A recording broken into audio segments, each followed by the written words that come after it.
Olá, seja bem-vindo e hoje eu quero compartilhar com vocês uma notícia muito interessante que me fez uma reflexão muito grande. Olha só a notícia: em meio à pandemia, terremotos e vulcões entram em atividade ao redor do mundo.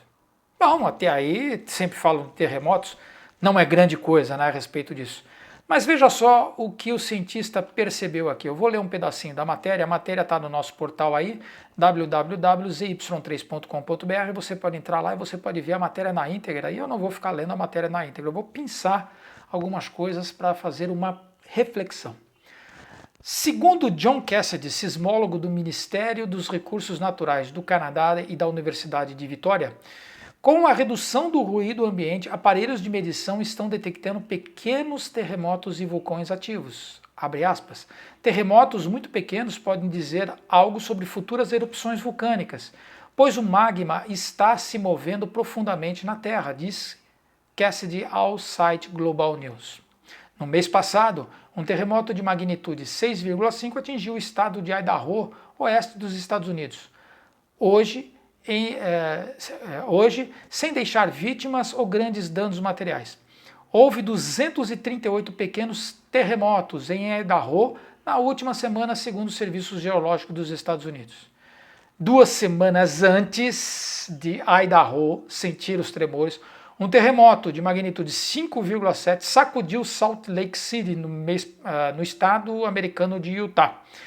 Esse foi o tremor mais forte na região desde 1992. Veja só, desde então, houve 886 terremotos e tremores secundários na área de Salt Lake City.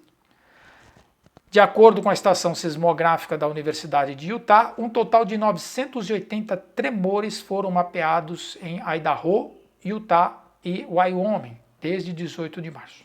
Interessante isso, né? Tem mais informações lá, mas aí você pode verificar essas informações na íntegra em nosso site. Mas veja só o que aconteceu. Com a diminuição da atividade econômica, a Terra deixou de vibrar. É o que o sismógrafo está falando ali, né?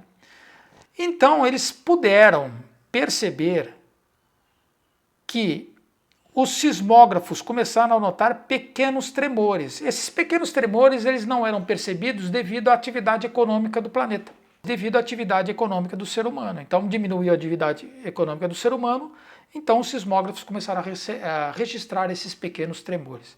E veja só, foram 800 e poucos tremores registrados, pequenas atividades.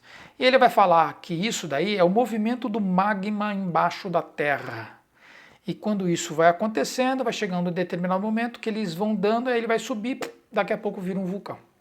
Então eles estão estudando isso, dizendo o seguinte, olha, esses pequenos abalos que ninguém sente e que também não é percebido, porque quando há atividade humana eles não conseguem distinguir os sinais ali, então ele fica meio escondido, esses sinais ficam meio escondidos no meio do barulho do ser humano, e quando se percebe já é tarde demais, veio o vulcão, pá, explodiu o vulcão lá, ou então veio um terremoto.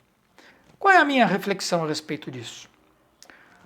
Às vezes nós precisamos tomar uma pancada muito grande para que a gente possa entender o que está acontecendo com a nossa vida, com a vida da nossa sociedade. O fato de estarmos em quarentena, parado, o planeta todo praticamente parado, traz à tona determinadas informações e reflexões que até então a gente não conseguia perceber. Por quê? Porque no mover do dia a dia, naquela luta do dia a dia, no frenesi da luta do dia a dia, a gente não percebe certas coisas que estão acontecendo no nosso mundo e também conosco.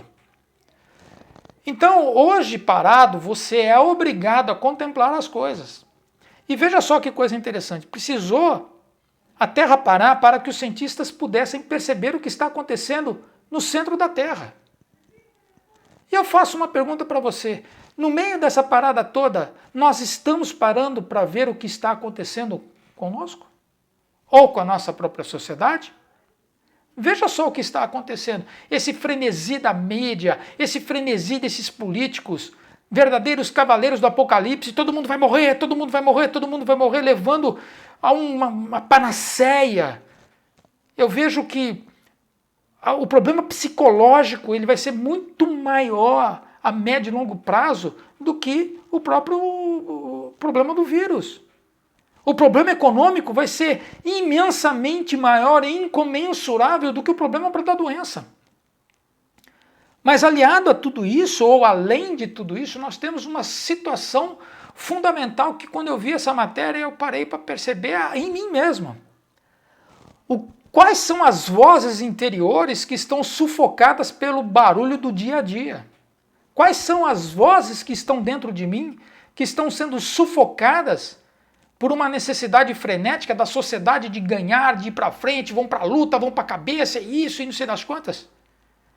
E o que acontece? Essas vozes, essa situação dentro da gente, elas vão ficando sufocadas, elas estão navegando no nosso interior, quando daqui a pouco elas vão se manifestar feito um grande terremoto, vão se manifestar feito um grande vulcão. Isso também acontece na nossa sociedade. Isso me fez pensar a meu respeito. Eu gostaria que você também pensasse a seu respeito nesse momento. O que está acontecendo dentro de você que muitas vezes tem se calado e que agora você tem a oportunidade de refletir. Largue o telefone, largue a internet. Curta um pouco as paisagens que nós temos. Curta um pouco a nossa vida. Comece a fazer um pouco mais de reflexão. Que vozes interiores estão dentro de você, do qual o teu dia a dia não permitiu, mas que agora você tem uma boa oportunidade para avaliar e analisar. E aí vai uma outra reflexão. Muitas vezes nós não escutamos o que Deus tem a falar para nós. Por quê? Porque no barulho do dia a dia nós não o escutamos. Porque, eu sempre falei isso, Deus é um gentleman. Ele é um cavalheiro. Ele jamais vai entrar na sua casa metendo o pé na porta como um bandido. Primeiro você tem que convidar ele. E segundo, ele vai utilizar uma voz mansa e suave. Para tanto, tudo na sua casa deve estar desligado. Medite nessas palavras. Medite nisso que está acontecendo. Ouça a voz interior tua antes que o vulcão venha através de uma doença. Antes que o terremoto venha através de um problema, sei lá, ou qualquer que seja na sua vida. E muito mais. Vamos ouvir a nossa voz interior e vamos ouvir aquilo que Deus tem para nós nesses dias. Se Deus te dá um limão, faça uma limonada. Se estamos vivendo essa loucura toda, vamos aproveitar algumas coisas de boa que nós podemos aprender. Eu sou o Paulo, essa é a ZY3. Dá o seu like, compartilha, curta e até uma próxima oportunidade.